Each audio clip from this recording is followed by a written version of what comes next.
Dear respected teacher, Thai, dear noble community, so lovely we still have a retreat.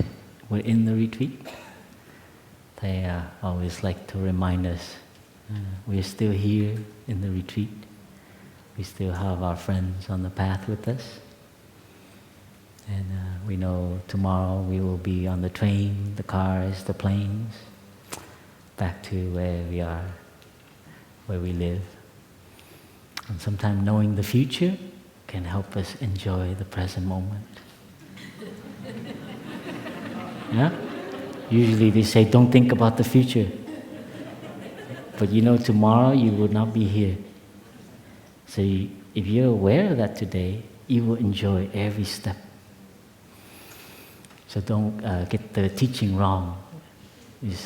You can think about the future, but there's a way to think about it that nourishes us. And so I always like to remind myself, I'm still in a retreat. I'm still a monk. I have a sangha. You know, I think like this, because I know it's very precious if we forget what we have. And we have a whole day today, actually a long day. And so we will take a bite, like a cookie, you know, a little bit at a time. So don't rush, because you'll be tired tonight if you rush.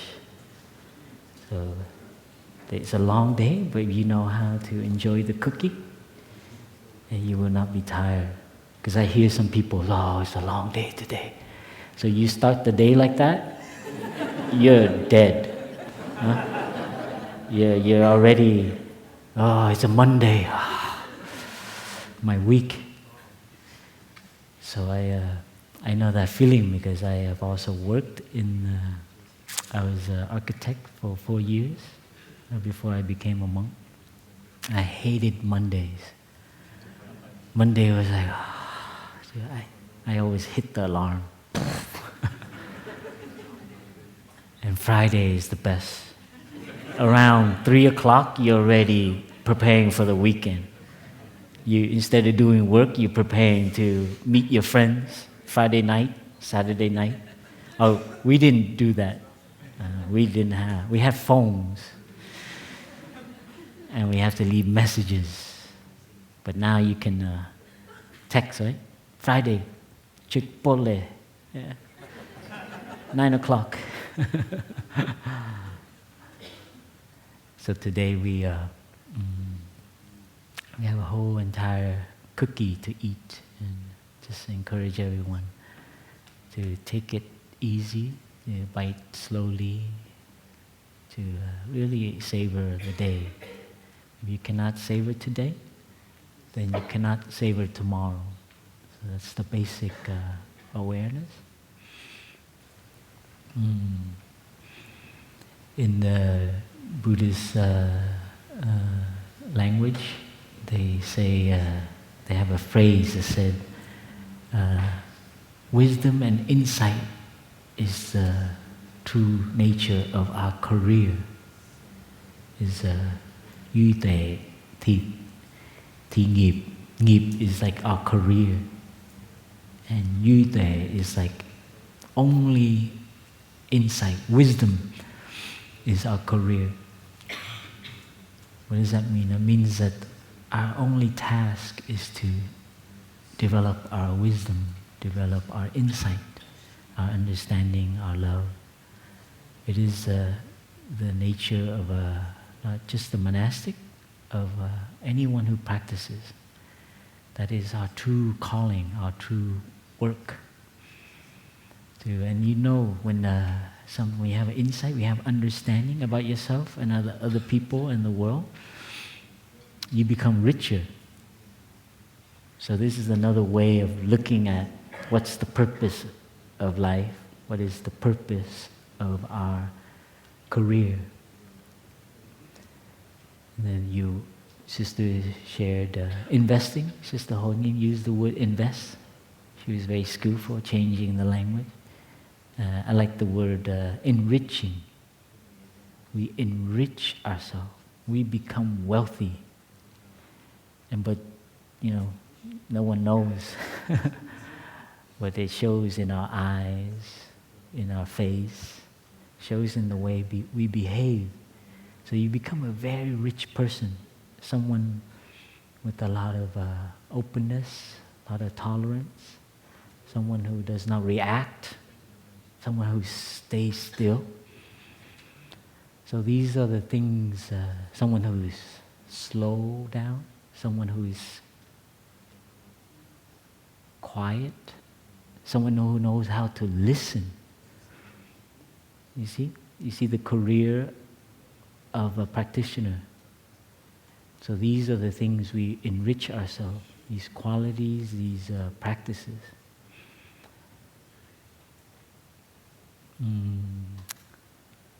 Recently, a man visited Plum Village before the retreat start, and he's in the business of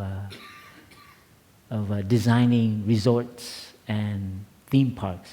He makes like Disneyland, places where families can go and visit and have a great time, vacation, and they come back happy. But about 4 years ago, I sat with him right at this veranda, and he shared with me what his business was, and he wanted to help Plum Village become a better business. We need to. He had wanted to help us become a better resort place, and you can make people even more happy if you have these instructions. How to move people in the buildings, and he even said the lighting on that bathroom is terrible. It's too bright. So he's also very practical, and he wanted to make. But one thing I remember he said in his career he see many families go to those resort places, but they are still very tired. They get tired, and they have a lot of conflict while they're there. So this is something I remember him sharing. And when he found Plum Village, he's like, this is exactly what I want. Plum Village, like for families to come and nourish themselves and become closer. This is what he envisioned, his own resort or theme park. And so this is his first time coming, or second time. This is his love, his bodhicitta growing, and he wanted to share it with us and to help us improve and so on. And so one of my brother, he took the offer. He said, "Okay, you come and help us." So we had 3 days of brainstorming about how to make Plum Village better. How to organize it, an entryway, and of course no roller coaster. All basically the same thing, but a little bit more organized, so that we do not waste energy, and we be more sustainable, and also less work for the monks and nuns, unnecessary work for the monks and nuns. This is his coming to share with you, just to let you know that Plum Village, we do have that aspect of running a business, to make it less work for the bookshop, less work for transporting people, and then the guest room, how to make the rooms more comfortable for you. We were kind of, some organizers were afraid about this retreat. It's like, oh, business people, they want first-class rooms, they want their pillows not to smell, they want, they're used to like very, many star rooms, I hear somebody like that, and also they don't want to be so silly and to have fun. They want to be like, get down to, practice and networking. So we have a perception of business people that you are very, very smart, very efficient, very. And I think in the last couple of days we are finding out differently.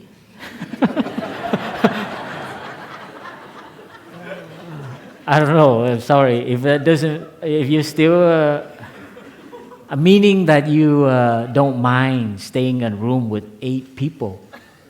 Someone shared that they love it. That's one person, so I don't. At least one person, right? So this is something we are also growing as a organism as well as an organization. Because many of us become monks and nuns and we don't know how to do the bookshop. We don't know how to do office work. I worked with the sister who was going to help me with treasury, accounting, and she asked me, where do I sign the check? This is what the sister had brought to work with me on accounting when I was in Deer Park. And she asked me, I sign here? I'll never forget it. When she asked me, I was like, you don't know where to sign a check? And, because I think everyone knows where to sign a check. That's when we used to have checks. But I reflect later, and many years later, I always remember working with her. She was so easy to work with. She didn't know anything, and she was open to learn everything. So it's nice in the world that there are some people who don't know where to sign a check. It's great. We think that everyone should know where to sign a check. In fact, I've worked with other brothers and sisters who know everything about accounting. And I have to confess that it's very difficult to work with someone who knows everything about accounting. Oh, especially with me, I am terrible. My receipts go in a bag, and it's just not dated, so I had some challenges working with people who know everything about accounting. So I really, when I think of her, the sister who does not know where to sign a check, I think I have such good memories working with her because it was a lot of fun. It was a lot of laughter, a lot of joy. So this is something for us to be careful of as we become business people, as we become very knowledgeable in our task, our career, that we don't forget what you touch here is a kind of a freshness, a beginner's mind, they call it. The kind of I don't know mind. I think my brothers and sisters shared a little bit about it. And so this is a very important task for us. Our culture, our society, we're trained to go through education, to go through business and career. It's a way of looking at the world. What is most important? They call it the bottom line, right? To security and all that. That's the way I was trained to think. To have a bank account. I come out of college. I have 1 year, 2 year work. I start having some savings. And I remember my friend. He had a lot of money, and he wanted me to pull in with his money to put in a bank, to begin to worry for our retirement fund. And this is just the beginning out of college already. And I put some money in because his father is a very good investor. And we already begin to worry about our retirement before we even... so this is just a way of being in the world. One way. And this is... I worked in the office, and it was very competitive, very, watching other people's project. And I saw my heart, I recognized my heart becoming more selfish, stingy, you say in English. You begin to look at other people's project, and you have these, and what kind of budget they have. They have bigger budget, and this is, I get trained like that. In college, you just, it is also competitive. But you go into the workforce, then money gets involved, and so I saw my heart not being very nourished. I think growing up in my family, my mother and my father gave us out a lot of love, and we were taught to share but just growing up in America, I noticed, especially after coming in touch with the practice and going to work, in that 3 years while working, I was practicing with the Sangha. And the Sangha nourished my awareness to pay attention to others. But I noticed the environment, the structure of the society, it was making me become more selfish. So I knew I had to find a different purpose to work in the office. So I began to focus on the people and to help. I remember helping some other teams with things they need. I remember helping particular people with trouble. They had to stay late at work, and I volunteered to help. So in that way, even though the time is limited and counted in the workplace, when you sacrifice a little bit and you help someone, it's very nice. Somehow you get reward, and your relationships start to improve. So I began to see the work as not just doing the work, but starting to nourish our relationship. So this for me was the beginning of my path into monastic life, or as a practitioner. I began to see the purpose a little bit more and more, and soon I changed career. I become a monk. Thầy asked me, actually, the Sister Gina used the word enterprise. Thầy actually used that word on me. He said, would you like to join the Buddha's enterprise? This is right after a Vietnamese retreat, and I've shared this already, and when he said that, it stuck in my mind. It's like, I always thought the Buddha was, on the altar and something really sacred and mysterious. But he asked me to join the Buddha's enterprise. And to me, enterprise is like, what? And Buddhism, but it stick. That's how Zen masters work. They put a word in you and you cannot sleep. You're like, that's how the way of working the base. Because I think he knew my background, very, architecture, business. So he made me have a kind of, they call like a dissonant in the mind. You cannot, what?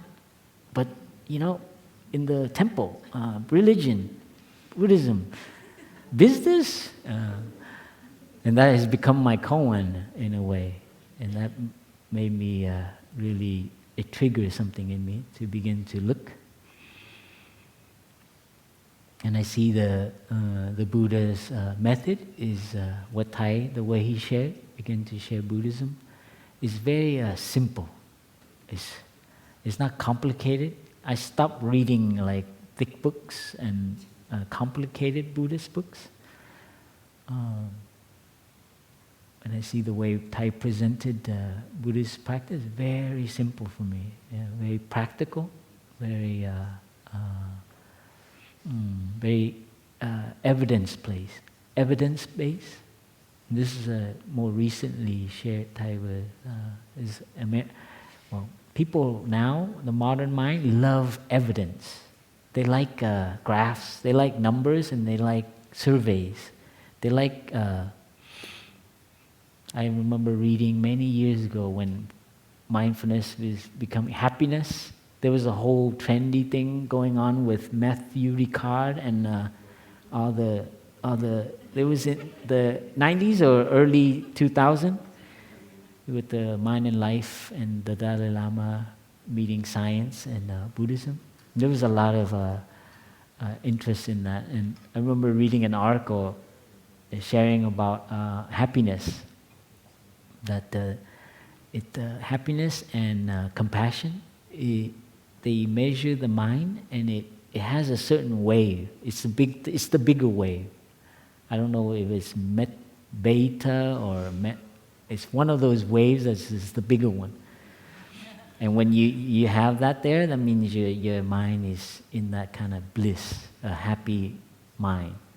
And they measure the monks, and they measure different people, and they see, people who meditate, they're happy, and they really show a lot of this sign. And I remember at the end of that article, it said, now when you're happy, we have evidence that you're happy. I wish I cut it out. It's like you need someone else to tell you that you're happy. Do you see how externalized our culture is? It's like we need proof. We need a billboard saying, you're happy. But I think this is why we're here, is to re-empower ourselves with, we don't need more research. We don't need more graphs and data. I think we've just lost touch with our innate intuition to know what happiness feels like, what it tastes like, the true happiness has nothing to do with a birthday cake or a gift or a better car. It's spiritual happiness. And that happiness is, you feel your heart kind of pop and feel your mind kind of expansive. It accepts very easily. We've lost that ability, intuition. So when we practice meditation, we practice mindfulness practice, is to educate, retrain ourselves to have this sense. We become too analytical, rational, and we've lost the touch to feel. That's why the practice of coming back to our breath, coming back to our body, it's just crucial. It's like a fundamental element to all our practices, because it helps us come out of our analytical thinking mind to more of a feeling, recognizing, touching, tasting. You see these words?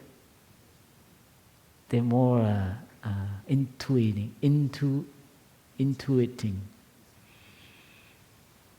recognizing. See, these are not about numbers and lists. I think I like what Kai said the other day. When you start counting, you better watch out, because that's where your comparing will come. So these other things, feeling, you cannot count a feeling. When you listen to music yesterday, you touch that innate nature in you to feel happy, to feel whole and connected. That's what we felt yesterday at lunch. It has nothing to do with, he's a good player, she's a... Da, da. It's just many people I watch close their eyes. This is what we've lost. Recently, I was in Vietnam, and we watched a sunset. And there were people, and there were many ways to enjoy the sunset. You can sit there and look at the sunset. Follow your breathing. You can look at the sunset and close your eyes. Feel the warmth. Feel the earth rotating. Or you can look at the sunset and take out your gadgets and jump all over the rocks and take picture and then, here, me, and You know? That's another way of enjoying the sunset. Is our culture, we're so caught up now to catch the moment so we can look at it later. But I have a feeling people don't have time now because they take so many pictures that I wonder, I think you need another lifetime to review all your pictures. So luckily, I was really impressed that yesterday I didn't see one single person go around taking picture of my brothers and sisters playing music. So that added to the collective. That is rich. Yesterday, what we experienced will never leave you. Even if the stock goes down, you will not lose that moment, right? That is spiritual happiness. It has nothing to do with money, and it is in you. It is part of every cell in your blood now. That is spiritual enriching. This is what we need to do. This is our resistance to the current society. Of course, you got to pay your bills, you got to drive a car, you have to fly the plane. Don't become an ascetic, okay?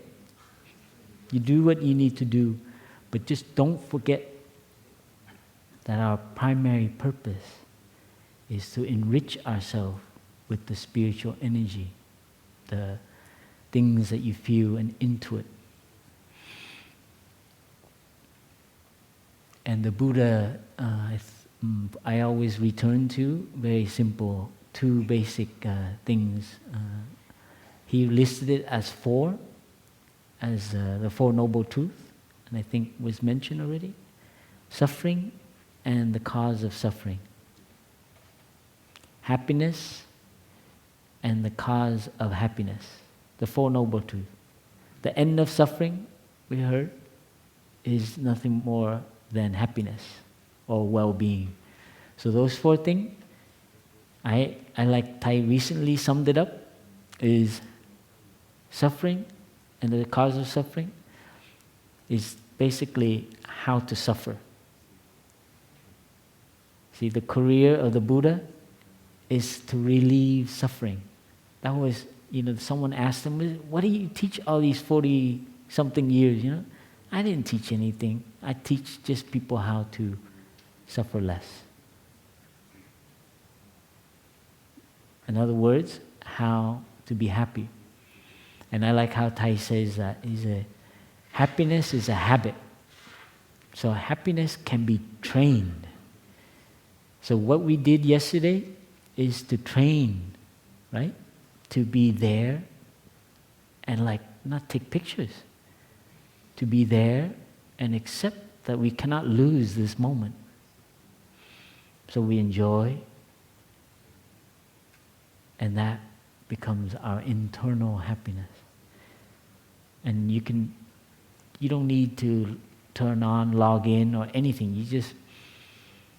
You sit and you can bring that moment up. And it can nourish us. And this is the spiritual food, the work, the career of a practitioner. How to suffer less, and how to make a habit of happiness. How to suffer. I love when Thai said that. It was a ding, it hit. It was like a moment for me. How to suffer. That means there isn't a place or a moment later in the future where you're completely end of suffering. Thai is just saying, you just need to learn how to do it. When you cry, know how to cry. Sit, follow your breathing, and let the tears flow. Let your mother cry, your father cry. Don't run away from it. Don't feel like this is shameful or like it shouldn't be. So that is learning how to suffer, how to be there and not be overwhelmed by a feeling, because it will go by. And then the next time you do it, it will go by. The next time you do it, it will go by. And you'll recognize soon, this is when you can stop and be with your suffering, then you begin to understand it. You begin to understand its cause, its root. My experience so far in this community, it all goes back to our parents and our childhood, our upbringing. Most of it. Some of it is societal and structural, like where we grew up and what we were taught and the workplace that we work in. But a lot of it all it has a lot of link to when we were in our family. So this is my own kind of healing process, to return to that and to touch that and to understand it. And once you understand something, it grows, it matures, and it's no longer a little child demanding it anymore. It's a kind of maturing of our suffering. Our suffering is still there, but it is healed. It's not gone, it is healed. And healing still has a scar, right? I have a scar on my body. It's taken a long time to heal. And every time the weather changes, I can feel it. And every time I eat spicy food, I can feel it. It's not completely gone, but I know you're there, and I remember those many months when I was taking care of you. Oh boy. You see, so you don't need your suffering to go away. I remember when I was suffering for 3 months, tending to that wound, making sure it doesn't bleed, keeping it clean, changing Band-Aids after Band-Aid. And it makes your moment richer. So suffering is not something we have to completely go away. You heal, and healing here means you no longer pick at it. It is closed and it doesn't bleed anymore. Doesn't mean you're completely removed of it. But you're no longer bleeding. You're no longer, scratching. This is my experience of my own kind of internal suffering. And so the idea that we have to completely remove all of our suffering is just a notion, longing, a wish, because we don't know how to get out. We don't know any method. But now with the practice, we have a way to be with our suffering, to tend to it, and it will heal in its own. That's another thing we've lost. We have become so dependent on external things. Of course, they are help. Medicine and science has improved a lot. But don't let it make you underestimate our innate nature to heal, both in our body and in our mind. Our body has a powerful way of healing itself if we know how to stop, provide a clean environment for it, and it will naturally do its thing. You eat the right thing, you take care of the environment, not to bring in more things, not to pick it up, scratch it. We do that with our suffering. So with the practice now, we learn how to suffer. And there are ways. There are many, many ways. Emotion comes up, a strong emotion. We learn how to be with it. It's okay to be angry, to be sad, to be lonely. But there's a way to be sad, to be angry, to be lonely. We take our 2 palms and we put it on our belly. I know you are there, my loneliness. You are like a child in me, and I take care of you. I'm not afraid of you, and I love you. I bow down to you. And you no longer dominate. I accept you just as you are. We need to learn how to suffer. In that way, we learn how to suffer less. And this for me was crucial in my growth. I always thought, I even asked Thai once, it's like, Thai, can we just have the flowers? I got frustrated one time. And he just looked at me and smiled. And there's many points in our life when it's dry and we just wish that there were flowers. And I don't want the mud. I just want the flowers. And Thai smiles. And he drinks his tea. And then you go back and you cry. And how to be happy. And this is something we touch in our few days here. This is our business. Plum Village, how to suffer and how to generate joy and happiness. If you can make this into a business, please do it. If you can make it into a pill, come to me, okay? I've been wanting to do a pill, a happiness pill, and a suffer less pill. We can become rich. I give you the idea, remember, you can do it, please, I'm your partner, okay? But I have a feeling it would be very addictive. And we will ruin the planet making those pills. But we already have it, right? We've touched it, and we've all touched it. Some more, some less, but we've all touched that moment. That happiness is not a fluffy happiness. That happiness could be that we can be with our suffering for the very first time. You see?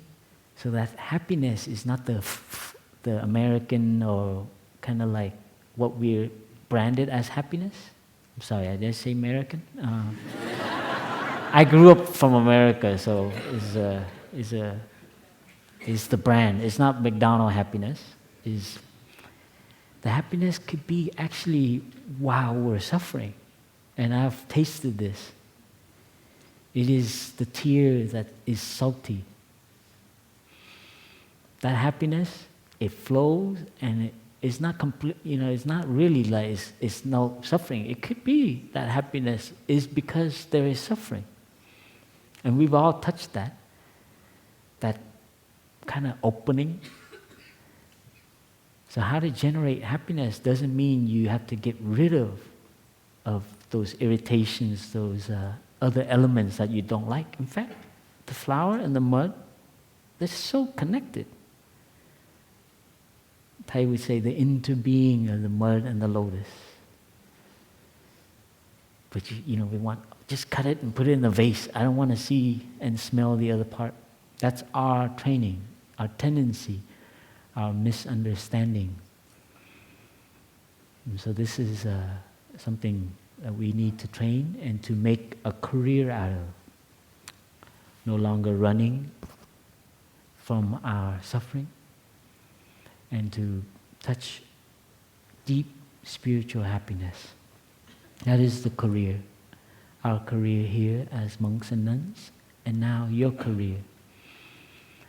I see this morning many people take the 5 mindfulness training.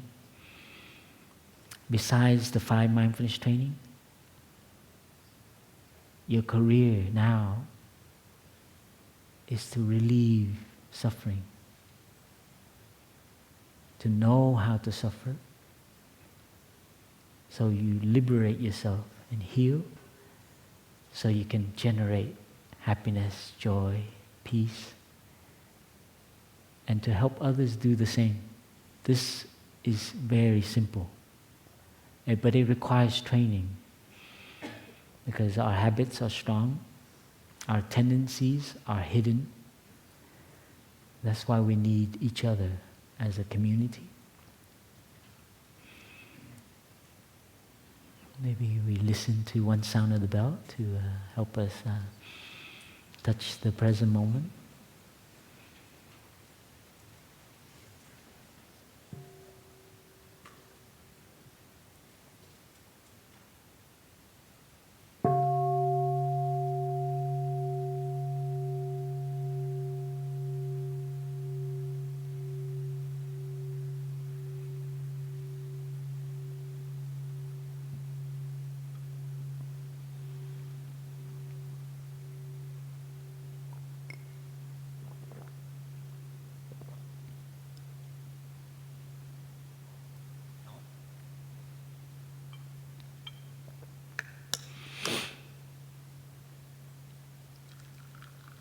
Once told, and I remember first hearing it in Vietnamese, and it's about a son and a father, and their family very rich, and the father loved his son very much, but the son had too much abundance growing up, and he was very spoiled and took many things for granted. And I think he probably got caught in gambling, alcohol, and many things. But Thai didn't say that. But it's the new son. And as he grew up, he became very much more greedy. Started to invest in businesses and startups and using all of the family's money, probably gambling, and probably having unwholesome sexual activities, spending everything because he didn't know any other way. And his father was very hurt, and he knew that soon the family rich would be depleted. So the father took a piece of jade or a diamond, something very precious, and he put it in the jacket of his jacket, and he gave this jacket to his son. And he said, "There will be one day, son, when you will be in need, and you will be very poor in your heart and in your life. Remember this jacket. This jacket can help you." For my brothers and sisters, I'm probably not telling the story correctly, but this is how I remember it. So it's my interpretation. So the father gave the son his jacket, and of course his son was like, "Oh, thank you," and he hang his jacket and he wear his suit. He liked his suit better. He go around do his business, and soon he lost all his money through gambling, through bad investments, and he became a beggar. His father passed away without him knowing. A house broken, destroyed, and he became a homeless. And the only thing he had left was his father's jacket, because he was raggedy, old. So he had to sell all his Armani suits. And so the only thing he had was his jacket. And I remember, I think somehow he discovered something in the lining of his jacket. And he opened up and he see a big diamond.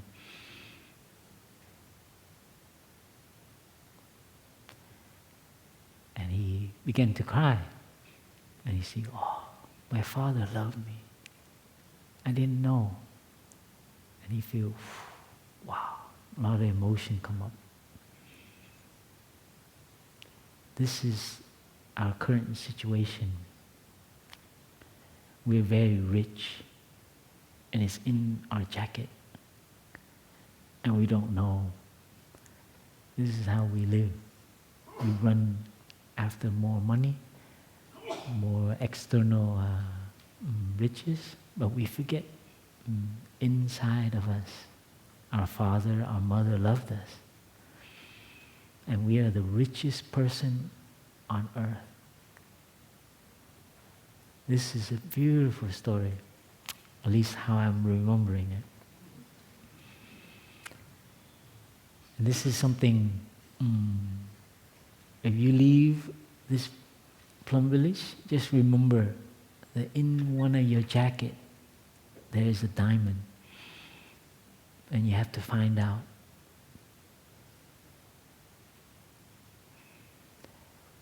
I traveled in Vietnam for 2 months.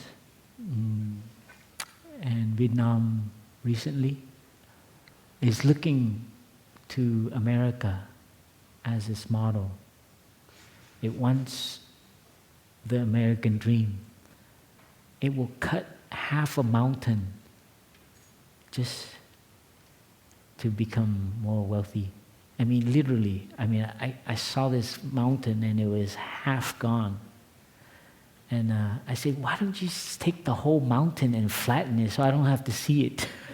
Because they hurt so much. People would, of course, we need to cut trees, we need to dig for stone and build whatever we need to do as human beings. We become very rich and we forget how we are depleting our home, our family, planet Earth. We see it as something that we keep taking. And I also see that in their hearts, many people are lacking, are very poor. One thing they're poor of is attention. They cannot sit still and be attentive. They're constantly restless. This in the culture, and I think we are experiencing this. If you have one of those gadgets with you, that gadget there is made to take your attention. It's trained. I have one now. It's next to my bed, and I'm becoming friends with it. It's tough because it asks for my attention all the time. I come in the room and I want to lay next to it. Before I sleep, I want to look at you. You know, it is taking our attention. This is freedom, or is it our chain, our prison? In Vietnam, everyone had one, and my God, oh, wow, it was everywhere. I don't know, in Asia, it's something, they love the West, anything. And so I think we need to begin a kind of resistance, another resistance, to re-empower ourselves with our attention. That's basically why you're here. You are refugees. You think Syria has refugees? The whole planet has refugees. We are all needing a place of refuge from the attack on our mind. Everywhere you go, they want your attention. They want more clicks, they want more. So you have to be aware of this. When you leave here, carve it in stone, because it will take your attention. You think it is a freedom that you can talk to anyone and they have access to you 24 hours? No, they're actually invading you. Even if it is your loved one, your space now is unlimited to anyone to intrude. Your time, 24 hours, is open. You sit next to your loved one and anyone can interrupt you. and you will stop being with her just to be with someone else. This is the state that our culture, our society, this is a root cause of a lot of illness.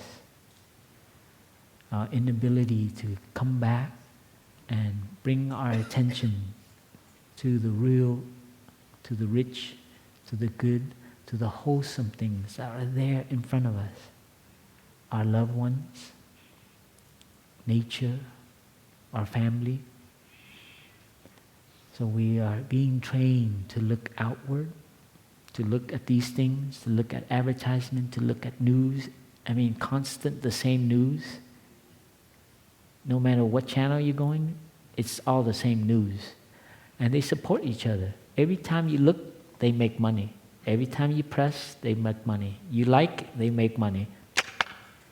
So we know this. So I share with you the mindfulness practice is crucial. That's why we train in these basic practice. Is so that we become more and more aware of this intuitive, this sensing, feeling, direct experience of life. You know, not just in our head looking at a screen. So this is our task as the career of awakened career. We need to help ourselves wake up, and we need to help more people wake up, and we can do it together. So attention, people are very poor of. Also silence, something was very prominent in my trip in Vietnam. There's not many places of silence anymore. So pay attention. Find time to be in solitude, to be quiet in your mind and in your surrounding. This is what you're enriching yourself with. This is the product, the service. And when you can be still, it is powerful. It is everyone wants that. And you have it, and you know how to make it. And they will come to you for it. Your stillness. And you know what? You can give it free, and you still have more. I mean, what a business, jeez. So, please make it become your business. Stillness, train to be still. When you sit, oh, I gotta go. Oh. When you eat, you know, this, keep your hand still. Keep your body still. With that, slowly train to keep your mind still. And you will be rich. And nobody can steal it. Another is, the lacking is a kind of understanding. And I think understanding and love, we've heard a lot about. People need more deep listeners. So train yourself. I think from yesterday, imagine from the beginning anew, you learn about deep listening.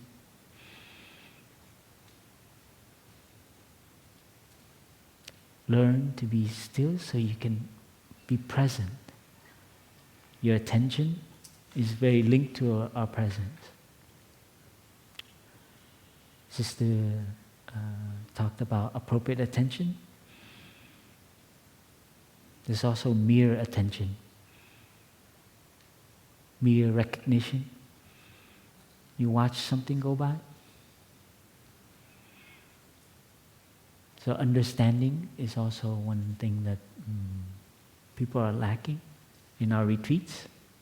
We sit and listen to many people, and some of them is the first time they're being heard and understood.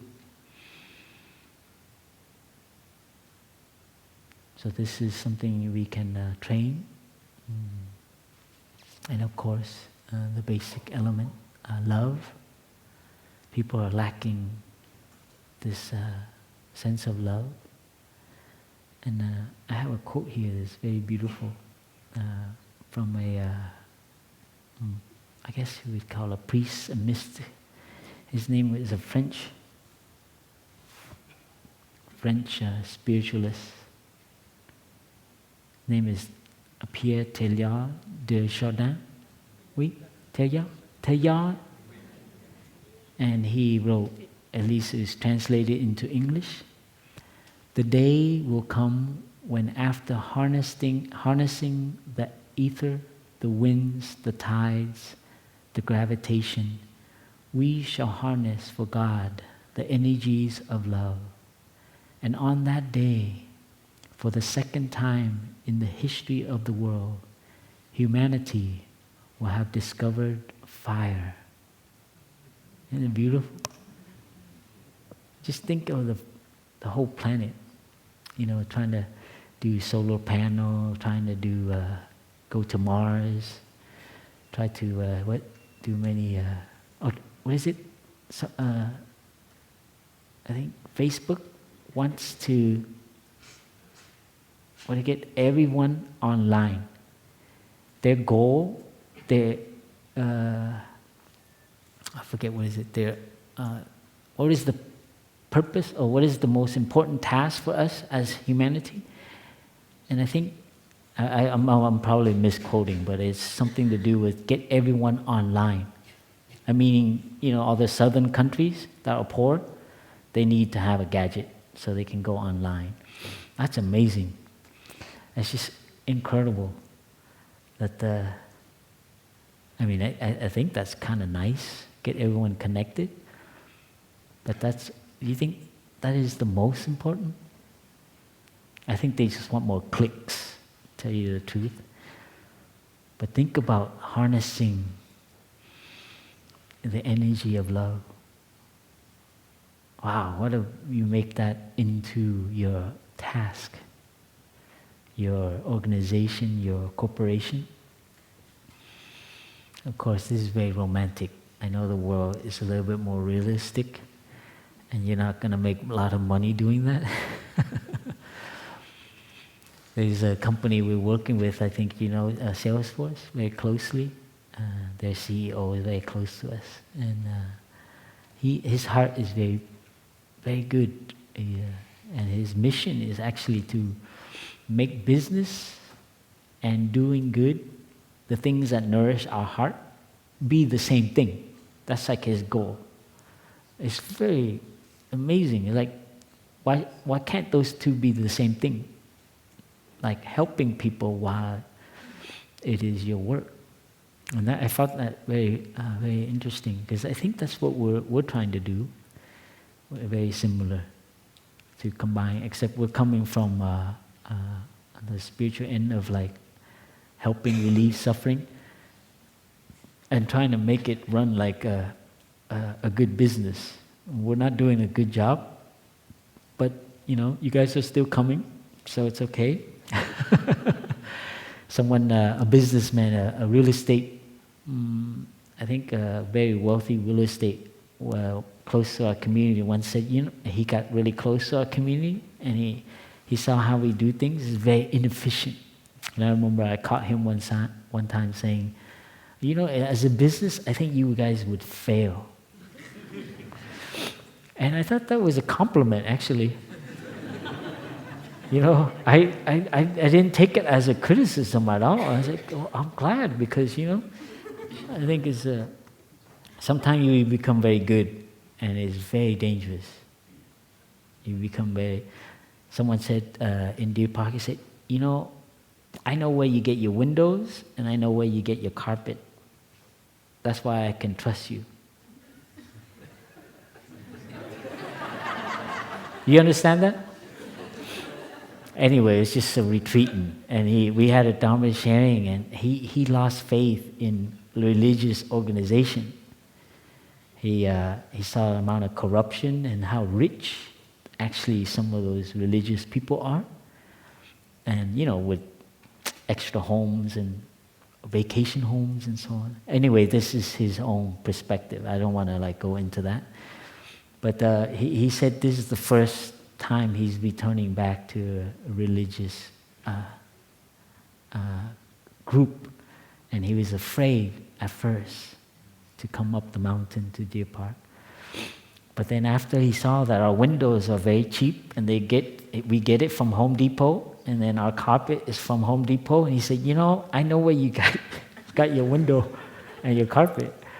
So I share with you that we're not very good at becoming, becoming rich. We actually waste, not waste, it's just we're not very good investors. We just invest in other things. So it makes us not very good at, but, we're still here. One last thing I share with, another thing we lack, one last element that I recognize is togetherness, community. This is something we're becoming very poor of. Thai has said many times that the 20th century can be known for their praise of individualism, a sense of I can do it myself. It's based on the individual nation. We're all separate. There's no connection. I think now we're entering the reality of it, that we are all very interconnected. That is the reality of our situation. And people, because we suffer so much, it's hard for us to reconnect. By the way we were raised, something hurtful as we were growing up. So it makes us very protective. And more our society is organized so that it's harder for us to connect. Families are broken, different places, children, and people are kept busy in their work and in their entertainment, so they don't have time to reconnect, to recognize their connection to their family, their mother and father. This is the way we organize ourselves. And it's not them, it is us. So when I speak, we're all in it together. There is no corporation, no government, no system out there that has done this that we can blame. It is our collective will. We want to be part of the group, but we choose to sit on our own. I like to sit outside. I don't know why you guys are doing in here. I want to be out there where I can sit on my own with a book. So we've also lost our innate nature to benefit and be enriched by collective energy. Partly because we're fearful, partly because we've lost touch with that. How to sit together and feel comfortable and feel that togetherness. Sometimes we allow people to have lazy days in Deer Park, and I remember walking by the common room, and everyone is in their own corner with their own book. It's like 10 people in there, and they're all doing their own thing. It's very interesting. It's a habit. It's like it's easier, I don't have to deal with your stuff. I don't have to listen to you. I just be in my own world. And sometimes we do need solitude. Sometimes we need time to connect and to be together with ourselves.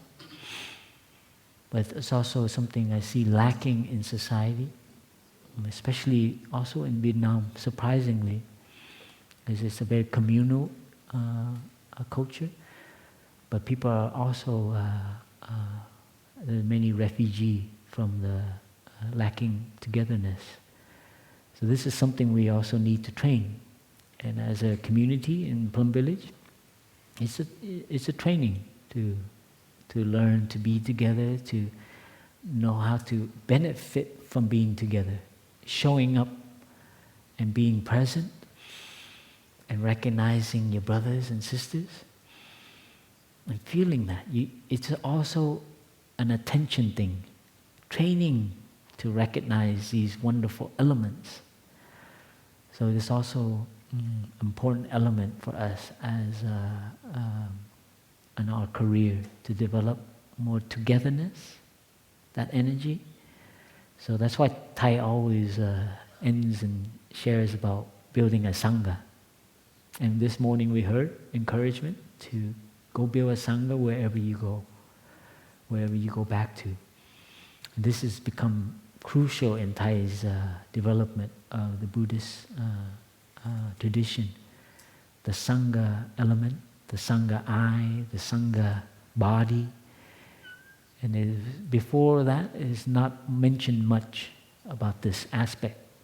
And Thai saw that as a medicine for the symptoms of isolation, loneliness, separation.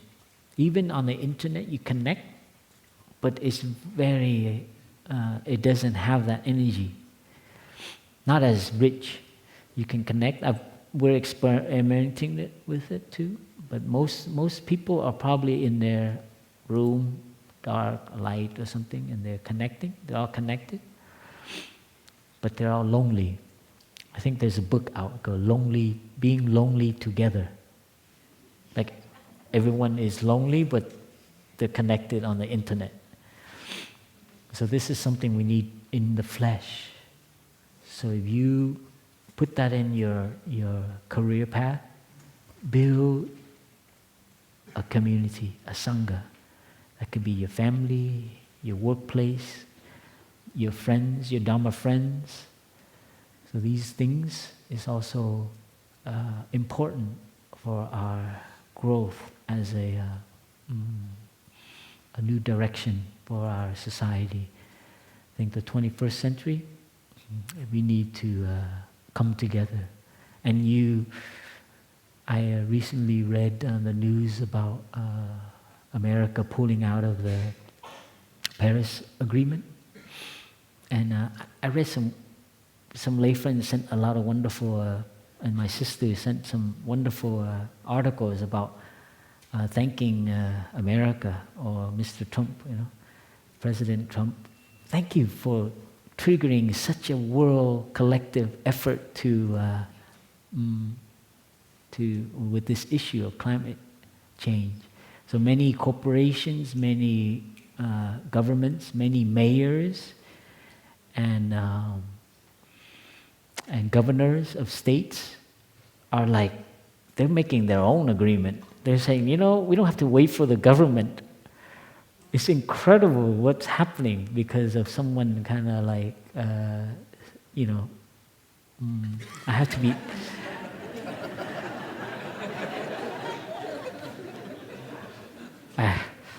it's hard for me, as you can understand. Everyone needs love, right? It is the truth. Everyone needs love. And we need to maintain this always. Don't think it is someone else. That is us. We've done many things like that. Make wrong choices. But because of those mistakes, people adjust. Wow, this is I can feel it, the community coming. You have now business people like really making their own initiative. Before, if you just imagine the government coming down with it, everyone's like, But now, it's like, I gotta change. I gotta change the way I run this thing. And I have some extra money. I think the former mayor of Bloomberg donated $15 million to try to compensate for the agreement that America made to the world. It's beautiful. I don't think he would have done that if the U.S. Was taking over. And governmental system is terrible. They'll say it, but it takes you 10, 20 years because of all the red tape. So this is a collective energy we're seeing on the planet, and we need to maintain it. Don't what do you call it? Let your don't be diligent, be steadfast. I think we made a mistake with our last leader in the U.S. We thought, oh, great. And then everyone is like, oh, great, he'll take care of everything. That's usually how we think. Oh, let them do it. But community, togetherness is very different. It's very empowering. So this is a kind of awareness for us to go back to where we are and make it a priority to collectively build a collective and to empower those people in our company to feel responsible. Because our planet, the things we do, the things we consume, I think I recently read about a new economic awareness. Is that they said the way we thought about economy in the past is wrong because we never calculated in all the costs to make the product. We think the earth, nature, the planet, the minerals, the things we take from the earth, and we make our product, and we don't think about what it did to the mother. We think it's like not only unlimited, but like it doesn't do any harm. So they call it the goods. You make goods and services. But now this man, I'm sorry, I forget the author, but he said, for every goods and services, there are also bads. So he's introducing a new terminology, bads.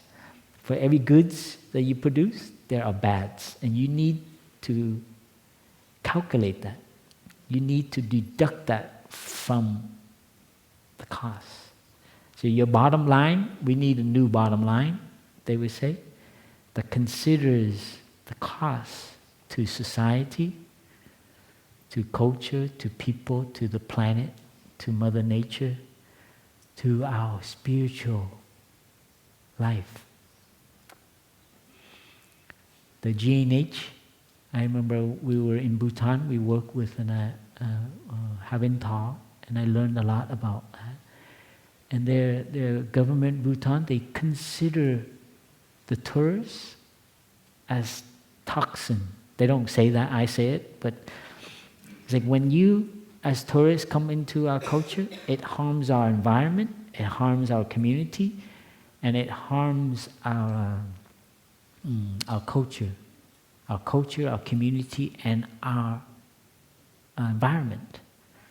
And so they make the tourists come visit very expensive. Visa, it is top. There's not much to see in Bhutan, but everybody wants to go. And they limit it to like 300, 400, 500, something like a year. I don't know if they can keep that because now they have a more parliamentary government, so many things will be tearing it apart because somebody wants to be rich.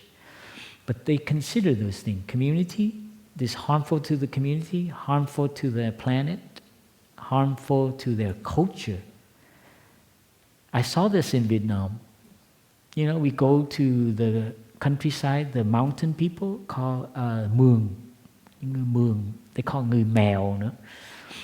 And I can see these little girls and boys, after school, they have to go sell things. Before, they had land. They had, something affected them, and it's the tourists. They started begging. They started feeling, fixating on money. They look at me, and they think money, foreigner. And so this is how we hurt cultures. And this is all because of a way we set it up, is the money sign. We think that's the ultimate Of course, the basic needs, the food, the amenities, those things are real, reality. But we need to retell the story of what is most important.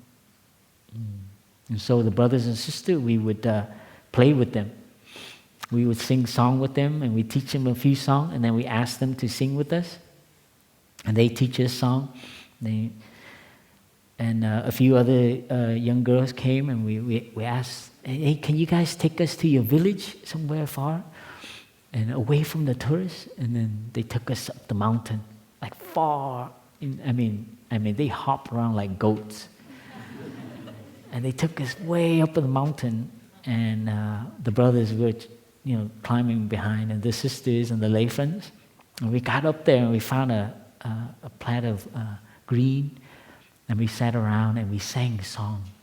And they totally forgot about, they were just children, and they were playing with us, and they didn't think about getting money from us. And it was very beautiful.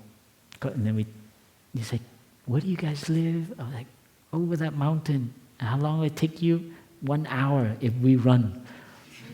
They go, that house over there, and it's very beautiful. And then they took us the road down to where we were, where we started, and we treated them to ice cream and some coconut.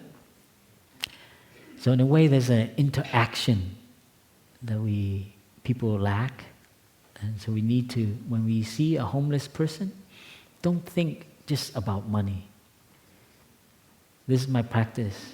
When I was in India, I see what else can I give. I look into their eyes longer than I want to, because it hurts. I smile to someone, and I breathe. See, there are other things that we can give. So don't look at people begging that the only thing they need is money. There's something else. It's like, hey, you're very poor. Someone goes, what? Nobody ever said that to me. It's like, I don't have anything either. And that interaction, all of a sudden, he thinks you're crazy, and he thought he was crazy, but you're even crazier. And then all of a sudden, you have a nice conversation, and you find out he was very rich, and he left all his family because they were so greedy, and it destroyed his family because they had an inheritance, and it destroyed his brothers and sisters.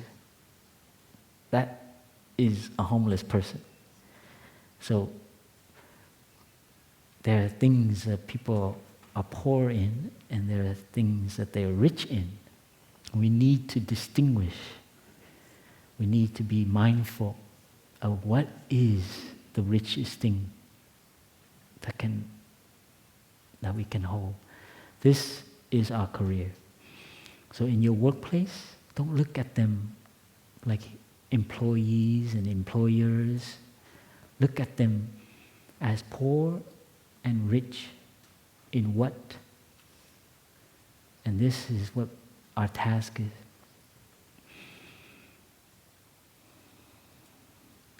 So, I don't think I need to share much. I think most of you are probably aware of a current situation of our planet and our climate.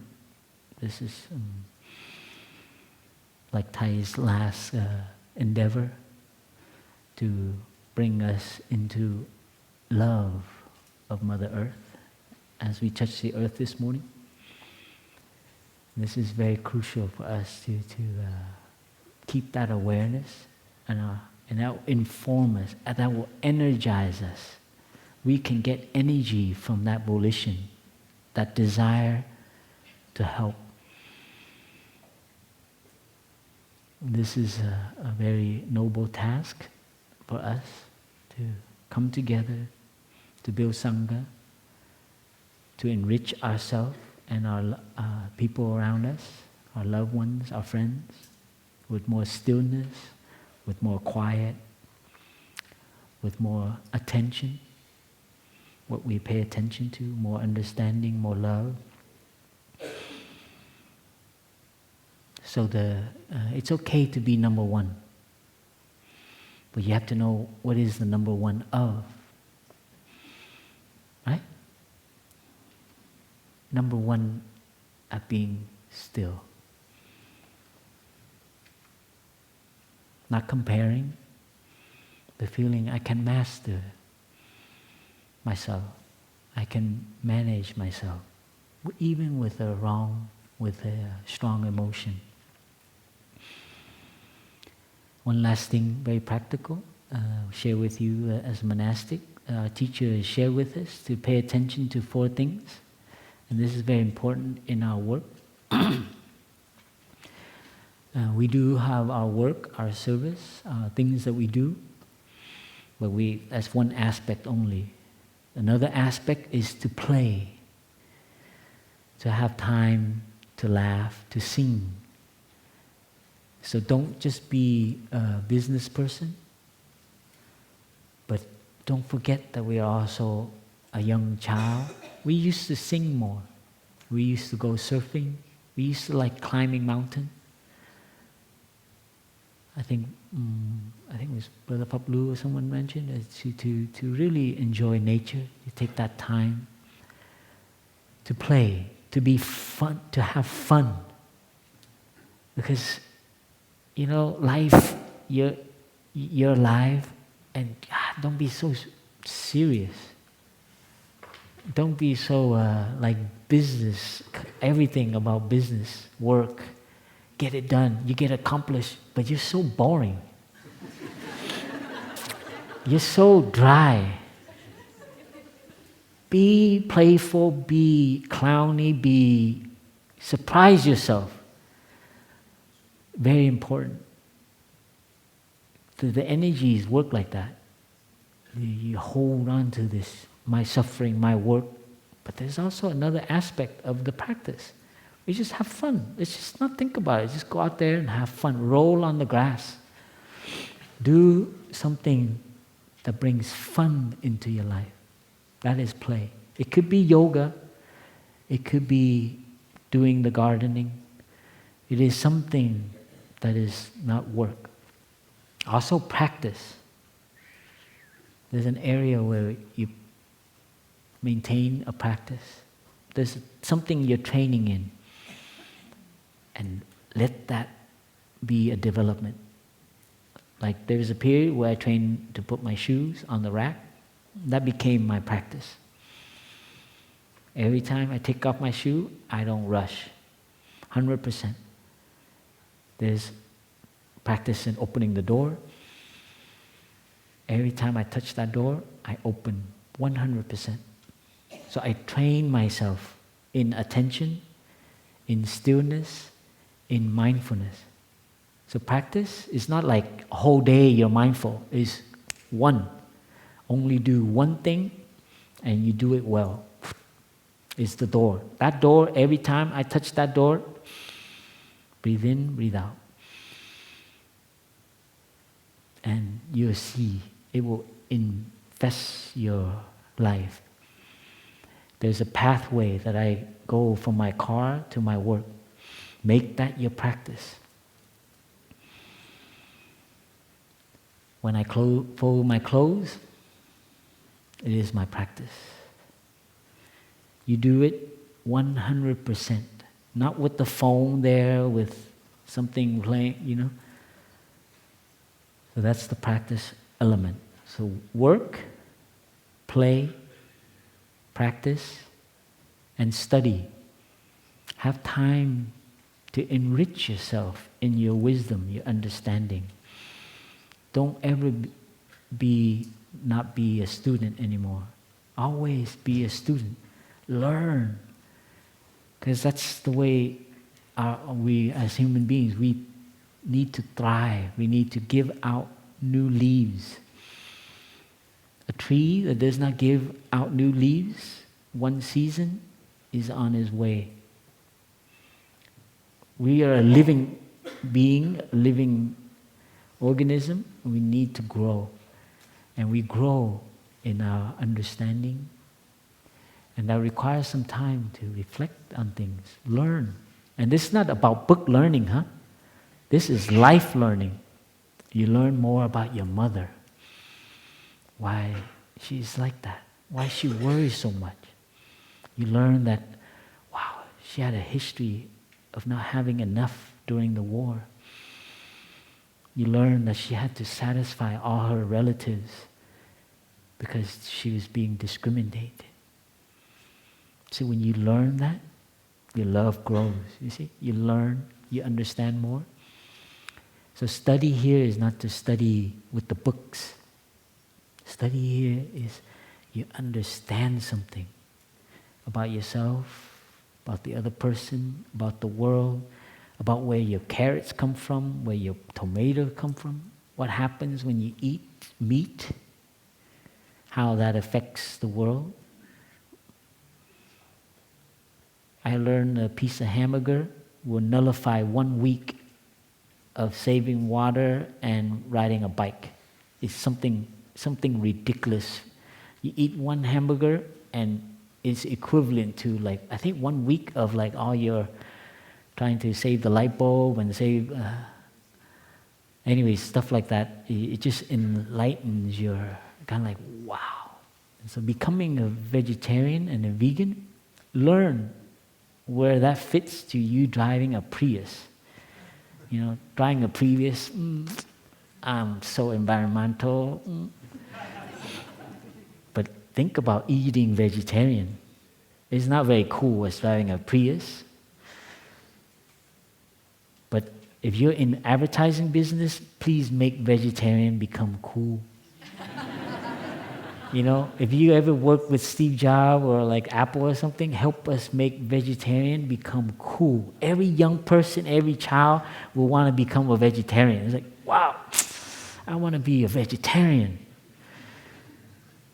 And this is not about compassion or, you know, the cows. This is about the state of our planet. And it is for our children. It's no longer this mushy vegetarian anymore. This is a calling. Anyway, I throw that out there for my vegetarian brothers.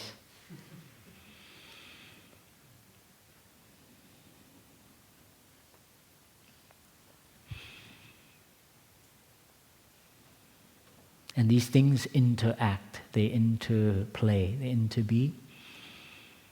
When you play, you're also practicing. When you work, you're also playing. Okay? So don't be so blocky.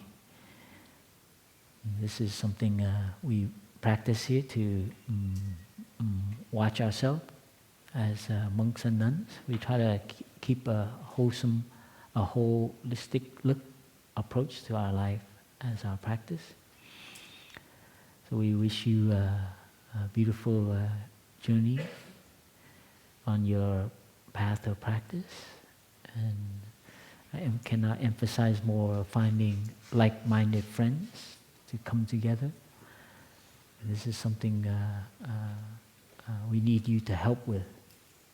So whether your talent, some of you very talented, please use that talent, your education, all your knowledge, to help us build more communities wherever you are, so that they can touch the things that you've touched here.